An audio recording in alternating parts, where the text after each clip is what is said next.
Previously on the SpongeBob Squarepants Season 9B review. We are almost done covering the second half of Season 9 of SpongeBob Squarepants.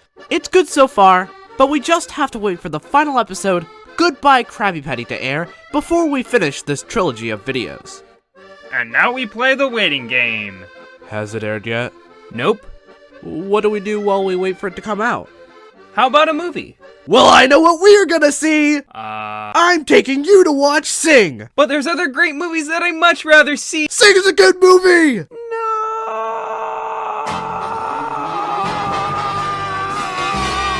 The long-awaited Goodbye Krabby Patty is the next on our list to cover. But first, I'd like to talk about something that we forgot to mention in part 2. The episode Layman Fortune introduced an HD version of the traditional SpongeBob theme song, and it's noteworthy for a number of reasons. Unlike other shows like The Fairly Odd Parents and The Simpsons, who added and changed a few things when upgrading, or downgrading in some cases, their intros, SpongeBob's new intro is almost identical to the original. All of the original storyboards were redrawn, and it's pretty surreal to see the Season 1 animation style redone in HD. However, this new intro does include a few noticeable differences, those being that the colors are a little brighter, and the Bikini Atoll Islands and the background behind the realistic fish head are now CGI effects. None of these changes really bug me all that much. I get used to the new colors within a few seconds, and the CGI effects aren't even on screen for very long, so I hardly notice them.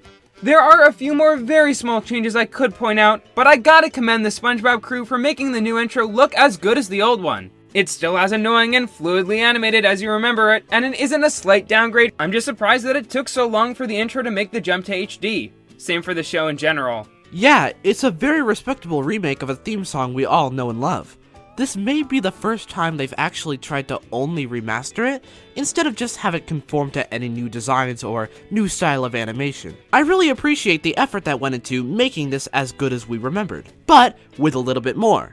Mostly on the sides of the screen. Now, let's get into the actual episode reviews with the long-awaited Goodbye Krabby Patty. You may have already heard our first impressions of the episodes in each of the videos we did on our own channels, but by now we've rewatched the episode and we're ready to give a final opinion about everything. When I rewatched this episode after making my first impressions video, I noticed that the pacing is a bit better than I thought, and the fact that Don Grouper was pushed to the sidelines didn't bug me much, because he was really just used as a way to set up the conflict. I don't think he would have been needed as any crazy villain. He worked as he is. Those positives combined with the great jokes and great flow of story make Goodbye Krabby Patty ?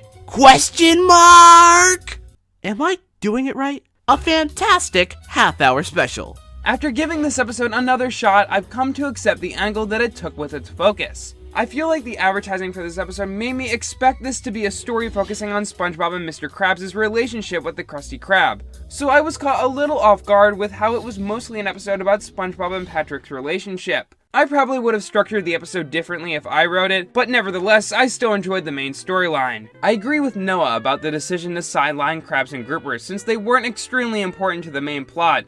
And I also agree with his thoughts on the pacing. I still don't exactly understand how the frozen Krabby Patty factory was built so quickly, but outside that, the episode moved along at a steady pace and almost every scene had a purpose. Well, except for the one that only existed to set up this incredibly disturbing but really funny joke. The only major problem that I still have with the episode is that the explanation for why exactly Don Grouper needed to include filler in the Krabby Patties is almost non-existent. It's implied that he does it to cut down costs, but that idea isn't really explicit. But I can look past that complaint and accept the episode for what it was and not what Nickelodeon falsely advertised it as. I've come to really enjoy Goodbye, Krabby Patty, ?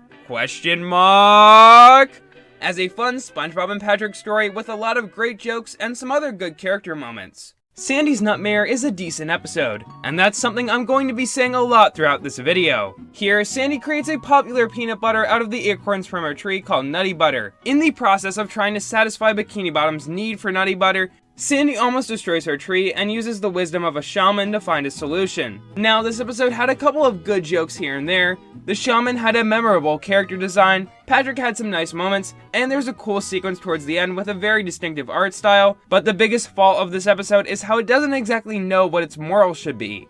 Sandy is frowned upon by the showman for taking advantage of and overworking her tree. However, all Sandy was trying to do was make all the townspeople happy, and was just oblivious to her tree's poor health until 3/4 through the episode. To be clear, all this little detail did was just annoy me a bit.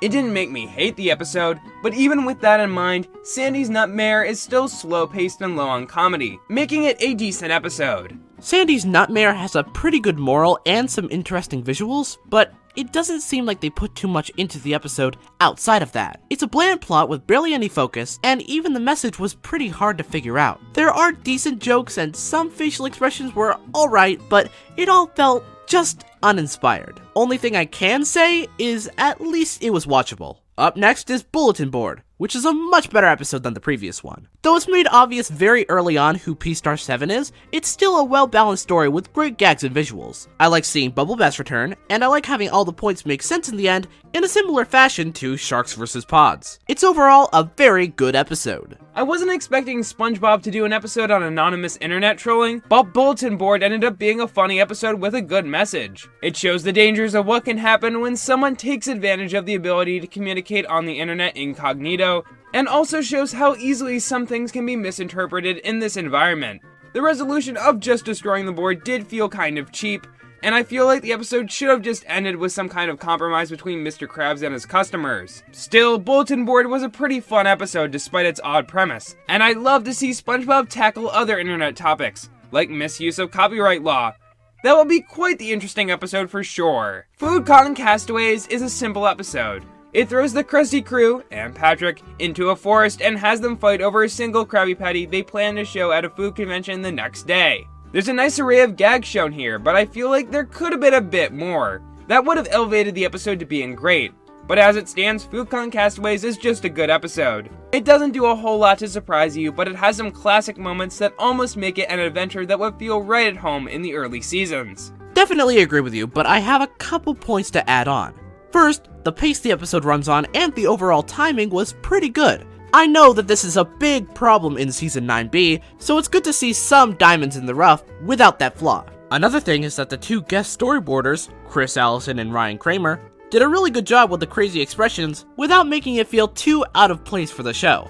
It's overall pretty good, but it doesn't leave me with much because the plot and structure are just that simple. Let's move on to Snail Mail, which actually quite reminds me of an episode straight from seasons 4 or 5. I like the gags and the direction it took, I didn't expect the twist at the end, and the story is really strong without overshadowing gags. It's overall a very nice episode with entertaining sequences and a cute tone. Also something that brings this episode up is Fire truck clowns! I think I'm in the minority who really enjoyed this episode. The climax alone makes it worth watching. It's a constant barrage of gags with a hint of intensity sprinkled in, and it's amazing. The rest of the episode, while not nearly as good, is still very enjoyable. The story of someone having to fake knowing a profession or knowing a skill has been done to death. Even Cory in the House, the greatest anime of all time, used this trope in its first episode. However, the twist of Patrick being SpongeBob's pen pal, and the pretty consistent supply of jokes throughout the episode, as well as the climax, makes it one of the best in the season in my book.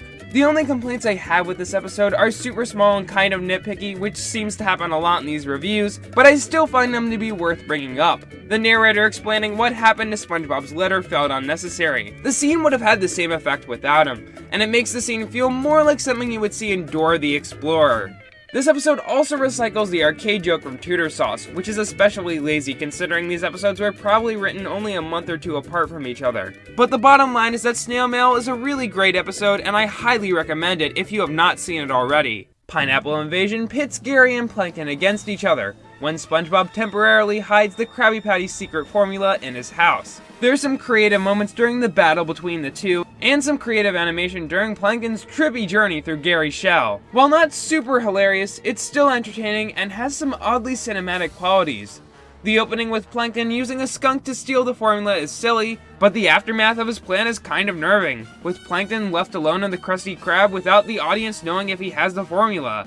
Overall, Pineapple Invasion is a good episode, and that's all I really have to say about it. This episode is very interesting. It has a good plot and good pacing, but it never really finds a focus. The first half is merely setting up SpongeBob bringing the secret formula to his house, and even with the second half, there's never really a specific thing Plankton does to get in, even if all the stuff he does is entertaining. I'm probably just nitpicking, but if you're here to critique these episodes, I wouldn't recommend this one too much, but there's still a lot of great elements to it.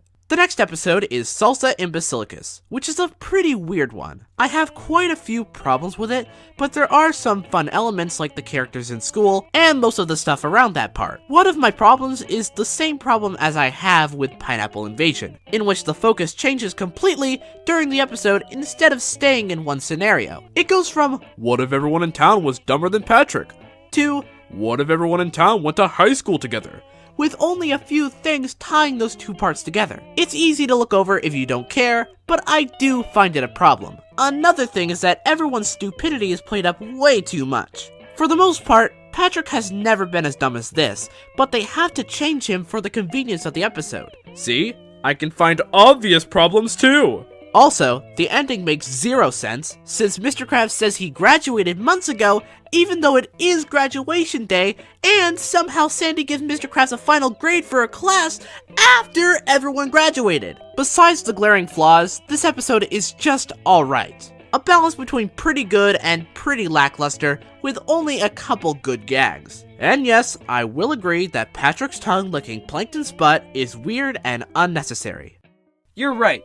The drastic change to a high school parody this episode takes is weird, and isn't taken advantage of for much good comedy. The beginning of the episode isn't that great either, and the end with Mr. Krabs acting scared in front of Plankton for his acting class was kind of a stupid moment. I enjoyed a few things about the episode, like its concept and how we got to see Karen and Sandy working together for the first time, but other than that, Salsa and Basilicas is just a dim episode that I will not be coming back to anytime soon. Mutiny on the Crabby is another alright episode. Despite the fact that it took place during a huge storm, this episode actually kind of bored me. Although the episode tried to build kind of a sense of danger with some of the characters being attacked by monsters and abandoning the ship, it just kind of seemed like the characters disappeared and reappeared, so there wasn't much of a sense of danger at all. Outside of a few gags and some cool visuals for the locales the Krusty Krab is stranded in, there wasn't a lot in Mutiny on the Crabby that I really enjoyed. Everything from the new characters to the setting was just kind of dull. There wasn't really anything bad with it, but there wasn't much that was super funny or creative either. I definitely agree with your points, with the added factor of Mr. Krabs being uncharacteristically cruel. It's barely played for laughs, and it doesn't help the plot in any way. The customers going back and forth between who should be captain was not funny, plus they gave no reason to side with Squidward. Another thing is that they spent pretty much all of the episode inside of the Krusty Krab, which really limited how creative they could be with the new area they landed in. It was overall an unfocused mess with only maybe one or two good moments. It's strange that in the episode that I actually want them to move around in, they stay in one location! The reason why I kept that review so short is because, well, I saved the best for last. We end the season off with the episode, The Whole Tooth. It has a lot going for it, and it really feels like it's trying, but as I've said before, let us commence the rant! Before I get angry, I might as well say what I enjoyed about this episode. For one thing, the plot is relatable. I can understand Patrick having a fear of the dentist, as that's something almost everybody feels. Another thing is that some of the jokes are pretty alright. Operative word is some. I also like the concept of Tooth Island and all the teeth that live there. Alright, I'm done saying nice things, I'm ready to get mad! First of all, a lot of the scenes are, well, pointless. Why do we need them to start the episode at a carnival, besides the fact that we can get some random gags over there to fill time? Why did they have to have a chase scene that made absolutely no sense, especially considering the worms that SpongeBob used randomly become small and belong to an old lady, even though there was nothing that showed that this was a fantasy sequence? Why did they suddenly switch from talking about Tooth Island to talking about the Tooth Fairy, besides the fact that they wanted to shoehorn Squidward into the plot and have the dumb joke at the end? And why did SpongeBob need to get the tooth from Patrick's pillow so suspiciously, even when the tooth seems to be able to move on its own well enough, and the Tooth Fairy was obviously real? Is it only so Squidward could be so obnoxiously proven wrong? Also, they don't really explain why Patrick doesn't want to take his tooth out. If it hurts, then why the heck would he preserve it in his mouth? There's so many things you could take out of this episode and it would completely stay the same. It's so insipid and poorly directed, and it constantly has to feel like it needs to move from original location to original location. It's like they were trying to exhaust the background painters or something. I'm sure that wasn't their intention, but still, this episode is useless, and especially pathetic as a season finale. That's why I put this episode at the near lowest in Season 9. I may be overreacting, but this episode has bugged me since day 1. I'm passing the mic to Nick one last time. Let's hear it. I agree with a lot of Noah's critiques here. The whole tooth has a lot of lapses in logic and is structured poorly, with an excessive amount of different locations and plot points being used. I'd say that it's very similar to SpongeBob Longpants. Both of the episodes have some good ideas and moments, like I thought the reveal of the Tooth Fairy was kind of smart, but they both fall apart with their executions. And believe it or not, that ends Season 9B of SpongeBob Squarepants. To conclude, this season was an improvement over the previous one, but I do not think it was as good as the first 3 seasons of the show. I see Season 9 as a whole as the evolution towards a whole new era of SpongeBob. While some episodes from Season 9A are very bad or mediocre, quite a few of them are actually pretty good. Season 9B follows the first part up by drastically stepping up the quality from the first half of the season. The animation is fluid and impressive, and the characters almost always act like themselves. However, there were quite a few episodes that were poorly managed, just didn't have enough comedy, or had a few small but noticeable problems. These reasons bring down the season a bit for me and only make me want to revisit about 75% of this half season. But still, this season had some really impressive episodes and moments, some of which are up there with my favorites in the series. I would say that only 2 or 3 of the episodes were bad, which is quite the achievement for a show that's been on the air for almost 18 years. I'd say that Season 9 as a whole ends up being about as good as Season 4 or 5. It isn't perfect, but it makes me glad to be a fan of SpongeBob again. All I can really say now is, You done good. Hellenberg. You done. Ow. I remember very early in my YouTube career praising all of these new episodes and feeling baffled when anyone said anything against them. I'm glad I can now look past the young bias I had and realize the show still isn't perfect, even if there is an improvement. I may even say I don't entirely like Season 9B all that much.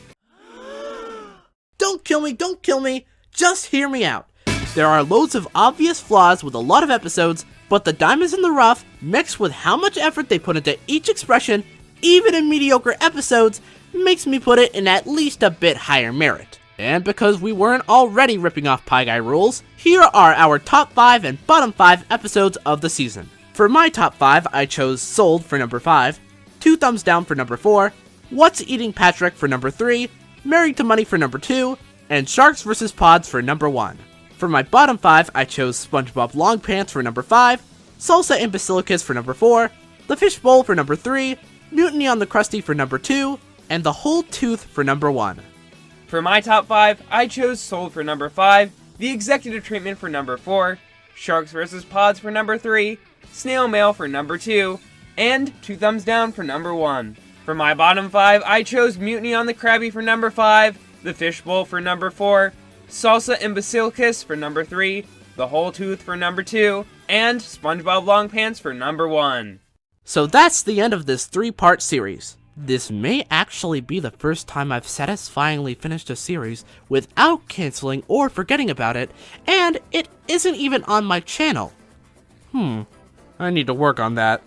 Be sure to subscribe to me on my new channel, Noah David, for analysis videos and the latest news related to SpongeBob, as well as some other dumb stuff that will come in and eventually fade away. And remember to subscribe to Nintendo for reviews of shows and movies that are much better than anything I could put out. Thanks for watching, hope you enjoyed, and until next time, stay tuned!